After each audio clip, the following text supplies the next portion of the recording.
Hai, nama saya Erika Syafelia. Perkenalkan, nama saya Sela Rasati. Hai, saya Sevena Lydia. Perkenalkan, nama saya Putri Prangesti. Perkenalkan, nama saya Nurjudi Arbaatun Jana. Halo semuanya, perkenalkan nama saya Roshko Kiamul Husna. Hai, saya Laila Hamdatul Ramadona. Hai, saya Afifah Azhara. Saya dan teman-teman saya akan membahas tentang sejarah psikologi. Tapi sebelum itu, kalian tahu nggak sih apa itu psikologi?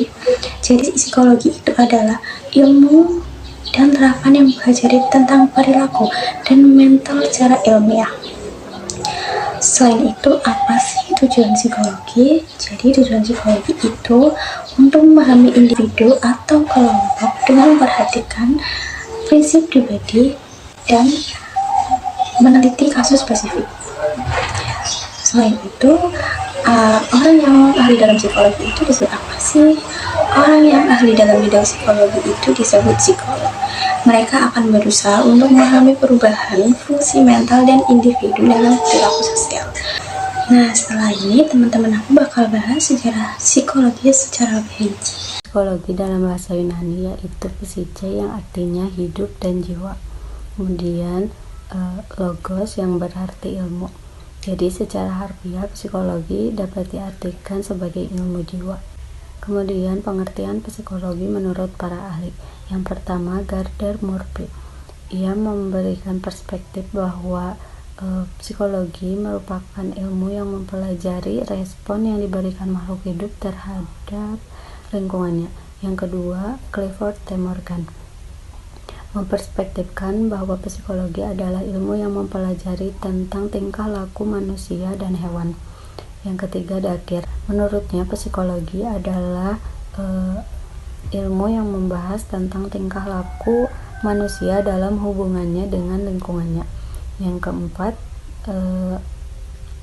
Muhyiddin Shah memperspektifkan bahwa psikologi merupakan ilmu pengetahuan yang mempelajari tingkah laku terbuka dan tertutup pada manusia selaku individu atau kelompok dalam hubungan dengan lingkungannya. Dari beberapa pengertian tersebut dapat disimpulkan bahwa psikologi adalah ilmu yang mempelajari tentang tingkah laku manusia dengan lingkungannya. Psikologi sebagai bagian dari filsafat. Sebelum 1879, psikologi dianggap sebagai bagian dari filsafat. Pada mulanya, ahli-ahli filsafat dari zaman Yunani kuno yang mulai memikirkan gejala-gejala kejiwaan. Saat itu belum ada pembuktian secara empiris atau ilmiah. Mereka mencoba menerangkan gejala-gejala kejiwaan melalui mitologi. Cara pendekatan seperti itu disebut sebagai cara pendekatan yang naturalistik. Di antara sarjana Yunani yang menggunakan pendekatan naturalistik adalah Thales, yang sering disebut sebagai bapak filsafat. Ia meyakini bahwa jiwa dan hal-hal supernatural lainnya tidak ada, karena sesuatu yang ada harus dapat diterangkan dengan gejala alam. Yang selanjutnya adalah bapak psikologi dunia. Bapak psikologi dunia bernama Wilhelm Wundt.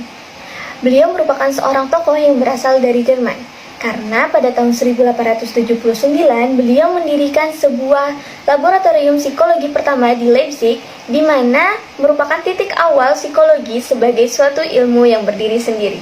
Di Indonesia, perkembangan psikologi dimulai pada tahun 1953 yang dipelopori oleh Slamet Iman Santoso dengan mendirikan lembaga pendidikan psikologi pertama yang mandiri. Hal itu juga membuat Slamet Iman Santoso dikenal sebagai Bapak Psikologi Indonesia. Dan pada tahun 1960, lembaga tersebut sejajar dengan fakultas-fakultas lain di Universitas Indonesia dan kemudian dikembangkan di Universitas Padjadjaran dan Universitas Gadjah Mada. Hingga sekarang, di seluruh Indonesia sudah berdiri puluhan fakultas psikologi di berbagai universitas yang tersebar baik negeri maupun swasta.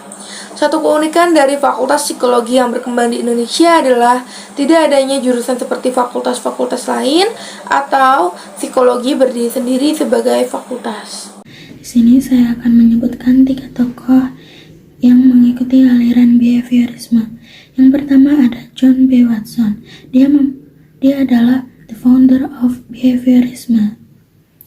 Dan yang kedua ada Ivan Pavlov. dia yang mempelopori ilmu classical conditioning. Dan yang ketiga ada B.F. Skinner, dia yang mempelopori ilmu operant conditioning.